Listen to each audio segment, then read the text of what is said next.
The sun hung heavy over the little town of Deadwood Crossing, burning the dust into the ground until the air itself shimmered.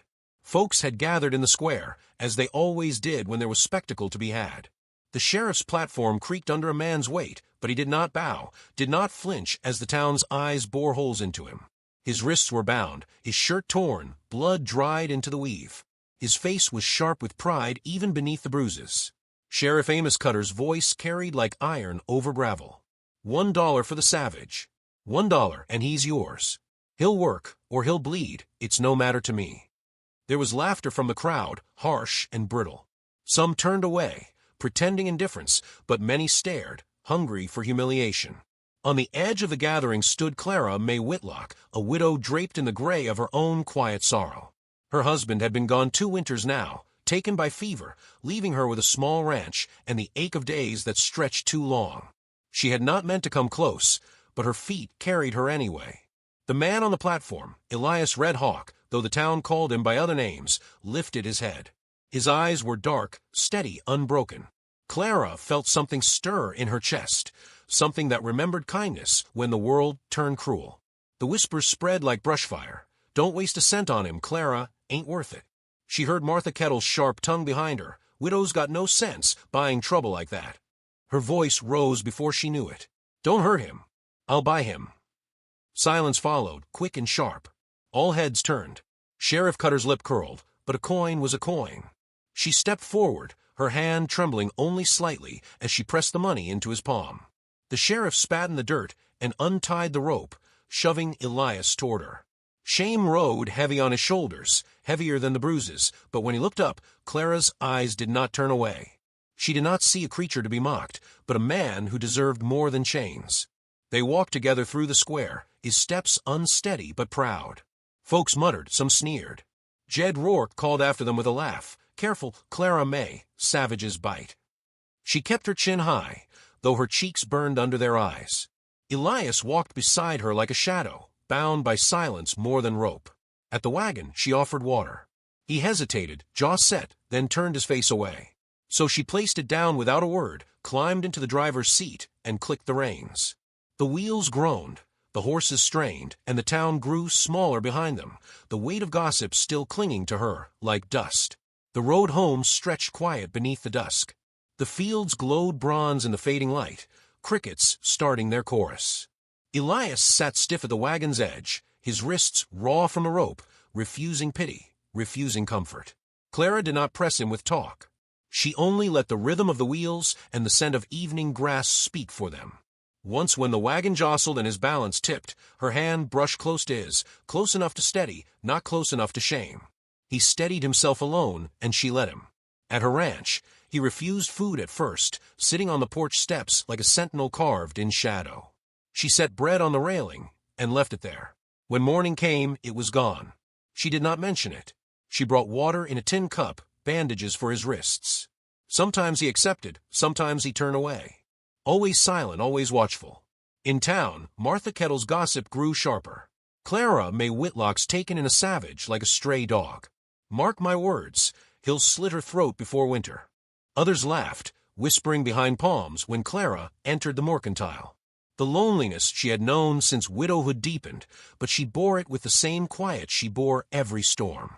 Elias began slowly to move about the ranch. He hauled water from the well one morning, his shoulders straining against the rope, though she had not asked. Another day, she found the fence post mended where it had leaned for months. No words, only deeds. When Clara struggled to lift a stack of firewood, nearly dropping it on her skirts, he appeared at her side, his shadow falling over her. His hands, scarred, strong, steady, lifted the weight from her arms as if it were nothing. She looked up at him, ready to thank him, but his eyes darted away. Still, he did not return the wood. He carried it to the porch, stacked it neat, and walked away without sound. That was thanks enough. These small gestures became their language. A cup drained meant acceptance. A fence repaired meant trust. A loaf of bread untouched meant distance. Clara found herself learning him the way one learns the seasons, by signs, by quiet shifts. She noticed the way his hands, though roughened, were careful with tools, careful with her fragile porcelain cup when he rinsed it after supper. She noticed the way he watched the horizon at dusk, as if expecting someone who never came. And though she told herself she had bought him to give him freedom, to give him dignity, a truth stirred within her heart. She was the one being saved. The silence of her nights no longer pressed so hard when another set of footsteps moved across her porch, when another breath joined hers in the stillness. The world outside did not soften. Jed Rourke passed her on the street, sneer curling under his mustache. "Savage'll turn on you, Clara May. Just a matter of time." Sheriff Cutter gave warnings with eyes that hinted trouble. "Don't go thinking you can change what he is." She smiled politely, walked on, but inside a tremor grew. Had she drawn danger to her door? Was her compassion a folly the town would make her pay for? That night, beneath the sweep of a silvered moon, Elias broke his silence. His voice was rough from disuse, low as the wind through pines. "Why did you do it?" Clara's breath caught, but she did not falter. She looked at him, lantern lights softening the hard planes of his face. "Because I saw a man worth saving." The words hung between them, fragile, trembling like a thread in the night air. Elias did not answer, but his eyes, dark and wounded, flickered with something not seen in years. Hope, raw and uncertain but alive. And in that silence something began to take root, too deep for the town to uproot, too strong for shame to kill. The days that followed were quiet, threaded with the kind of stillness that made every small sound matter. The dip of a ladle into water, the creak of floorboards under a steady step, the rustle of pages as Clara set down an old primer book in front of him by lantern glow. Elias Redhawk sat stiff at first, his scarred hands resting on his knees, as though the act of being taught was its own kind of humiliation. But when Clara traced her finger over a letter, sounding it softly, like apple, he watched with an intensity that belied indifference. His lips shaped the words silently, and though he said nothing aloud, the corner of the page bore the faint mark of his thumb where he lingered too long. By day, he mended tools with a patience that surprised her. He showed her, without a word, how to repair a handle with rawhide so it would not split, how to track the trail of a fox by the bent grass, how to set a snare that left no scent. Their lessons became an exchange, her letters for his skills, her quiet patience for his guarded knowledge. And in those shared hours, a trust grew, fragile yet steady, like a flame shielded from the wind. But trust is never left untouched in a town that feeds on whispers. When Clara walked into the mercantile one afternoon, the air shifted the moment she crossed the threshold. Martha Kettle's sharp laugh cut through the clatter of barrels being rolled. There she is, the widow who keeps the savage in her bed. Others joined, some hiding smiles, others brazen in their scorn. Clara kept her chin high, but the weight of their words pressed down on her ribs made her hands clumsy as she set sugar and flour on the counter. Elias noticed her silence that evening when she returned. Her shoulders bent under a burden heavier than sacks of grain. He said nothing, only fixed the strap of her basket with quick, steady fingers when it slipped. She felt the gesture as keenly as if he had spoken. "You don't stand alone." The town's unease grew sharper by the week. Jed Rourke, drunk in the saloon, fanned it into flame. "Ain't right," he slurred, slamming his glass down. "Letting a red savage walk free. Should have been sold to the mines or put down like the beast he is." Men muttered, anger stirred. By the time the sheriff was called, he let the ropes slide across the bar, a grim offering. Cutter's jaw worked tight, but his words came low.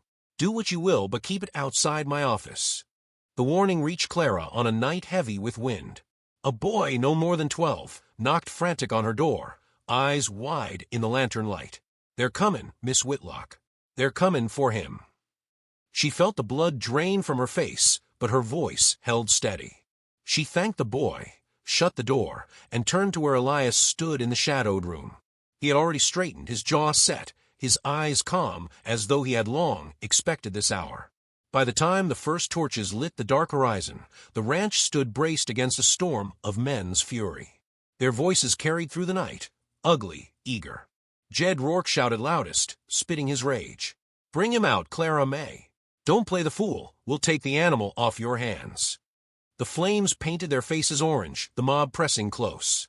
Clara stepped out onto the porch, her nightdress plain, her hair undone, but her stance rooted like an oak. "You'll not have him," she called, her voice ringing clearer than she knew she had. "You'll have to take me too. He is mine." A hush fell, broken only by the crackle of fire. Elias moved behind her, ready to walk forward, ready to meet whatever end they demanded, but she shifted, placing herself before him. Her hands clenched at her sides, yet her chin lifted, fierce as steel. The courage in her defiance struck the men deeper than any weapon could. Jed roared with laughter, though it wavered at the edges. "You've gone soft in the head, woman. He'll cut your throat one night and burn your house down the next."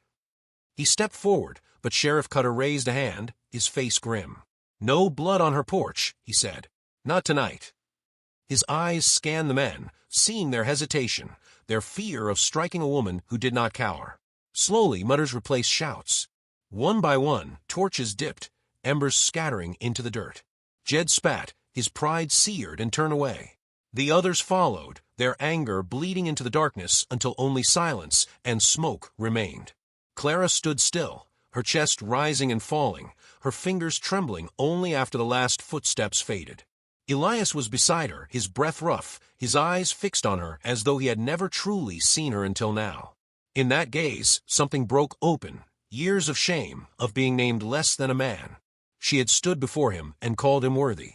The weight of it shook him more than the mob's hatred ever could. When dawn came, soft and golden across the hills, they worked side by side.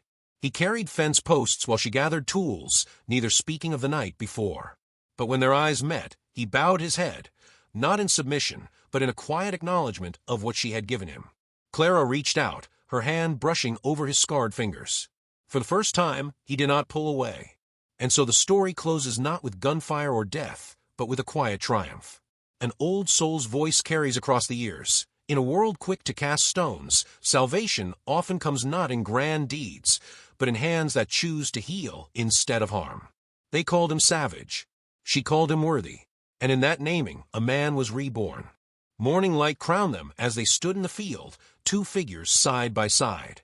And for those who would remember, it was not shame that marked their tale, but the grace of defiance and the strength of mercy.